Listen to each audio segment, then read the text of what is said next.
ایک مرتبہ حضور اکرم صلی اللہ علیہ وآلہ وسلم ایک غلام کا جنازہ پڑھ کے گھر تشریف لائے۔ حضرت عائشہ صدیقہ رضی اللہ تعالیٰ عنہ نے آپ کا استقبال کیا اور پھر بڑی حیرت سے آپ کے لباس مبارک کو چھو کر دیکھا۔ تو حضور اکرم صلی اللہ علیہ وآلہ وسلم نے پوچھا، عائشہ خیریت تو ہے؟ حضرت عائشہ عرض کرتی ہیں، یا رسول اللہ صلی اللہ علیہ وآلہ وسلم، میں حیران ہوں، آج اس قدر تیز بارش ہوئی لیکن آپ کے لباس مبارک پر نمی کے ذرا بھی آثار نمایاں نہیں ہیں۔ اس پر حضور نے پوچھا، عائشہ تم نے سر پہ کیا اوڑھ رکھا ہے؟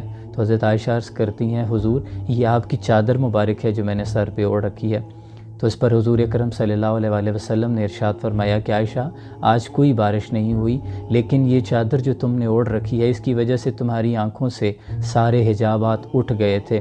دراصل جو بارش تم نے محسوس کی وہ ظاہری آسمان کی بارش نہیں تھی، وہ رحمت الہی کی بارش تھی جو تم نے اس چادر کی برکت سے محسوس کی۔ سبحان اللہ۔